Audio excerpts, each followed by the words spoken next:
రాష్ట్రం విధ్వంసమైంది. మొరేల్ రాష్ట్రం యొక్క మొరేల్ ఆఫీసర్స్ పనిచేయడానికి కూడా ఇష్టపడే పనిచేసి లేరు. ఎక్కడ చూసినా లా అండ్ ఆర్డర్ అయితే అధపాతాళానికి పోయింది. నాకే ఆశ్చర్యం వేస్తుంది. నేను చాలా సవాళ్లు చూశాను. ఒకప్పుడు తీవ్రవాదులు నా కోసం నేను చేయలే, ఈ రాష్ట్రం కోసం ఆలోచించా. ఆ రోజు హైదరాబాద్ చుట్టుపక్కల వచ్చేస్తే అభివృద్ధి ఆగిపోతుందని నేను ఆ రోజు నక్సలిజం అనేది కరెక్ట్ కాదని గట్టిగా చెప్పి పోరాడాను. కడాన నా ప్రాణం మీదకి వస్తే కూడా లెక్క పెట్టుకోవాలా. మీరు ఆ విషయం గుర్తుపెట్టుకోవాలి. సాక్షాత్తు వెంకటేశ్వర స్వామి 23 క్లేమోర్ మైన్స్ నా మీద బ్లాస్ట్ చేస్తే నన్ను కాపాడి ప్రాణభిక్ష పెట్టింది వెంకటేశ్వర స్వామి పెట్టాడు. ఆ విధంగా బయటపడ్డాను. ఈరోజు ఆ సమస్య పరిష్కారం అయింది.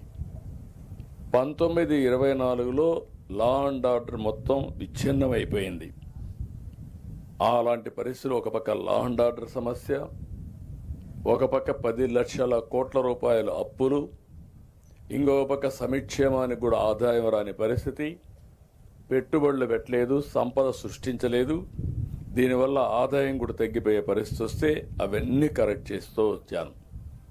మీకు అందరికి ఒక మాట చెప్పాను, ఎన్ని కష్టాలున్నా సంక్షేమం, అభివృద్ధి, సుపరిపాలన ద్వారా మీకు న్యాయం చేస్తానని చెప్పి దానికి కట్టుబడి ఈ 2 ఏళ్లు పనిచేసాం. 3,844 కోట్ల రూపాయలు ఈరోజు మనం ఖర్చు పెట్టాలి. 759 కోట్లు ఖర్చు పెట్టాం.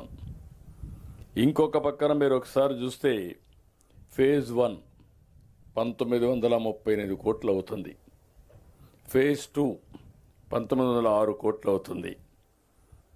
ఈరోజు నేను వచ్చింది కూడా ఇప్పుడు రెండోసారి వచ్చాను. మా రామానాయుడు అయితే ఇక్కడే ఉంటాడు. ఒకసారి అనుకుంటే ఇంకా ఎన్నికబోడు. మొన్న మీరు చూశారు, పుట్టినరోజు కూడా ఇక్కడే చేసుకున్నాడు. ఆ యొక్క టన్నల్లోకి వెళ్ళాడు. అక్కడ భయంకరమైన పరిస్థితులున్నా అక్కడే ఉండి నాయకత్వాన్ని ఇచ్చిన నాయకుడు నిమ్మల రామానాయుడు గారు. ఇది కానీ మనం చేయగలిగితే ఇప్పుడు ఏమవుతుందంటే దీని మీద మళ్ళీ నెక్స్ట్ ఇయర్కి 2027కి మిగిలిన వర్కులు కూడా పూర్తి చేస్తాం. ఇక్కడ మీరు ఒక విషయం గుర్తుపెట్టుకోవాల్సింది ఏంటంటే, ఇలాంటి సందర్భంలో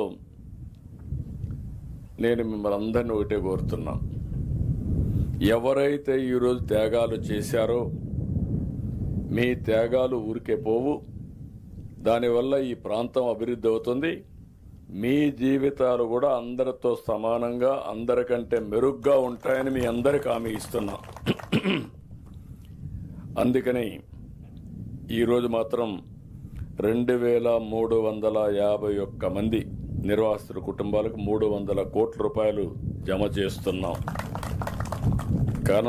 కలనూతల, సుంకేసుల, చింతల ముడిపి, గుడుంచెర్ల, కాటంరాజు తాండా, సాయిరాం నగర్, మెట్టిగొంది, బసవాయపల్లి, లక్ష్మీపురం, అక్క చెరువు, గొట్టెపాడు మొత్తం 1100 గ్రామాల నిర్వాసితులకి మీ అకౌంట్లో డబ్బులు వేస్తున్నామని మీ అందరికీ హామీ ఇస్తున్నా.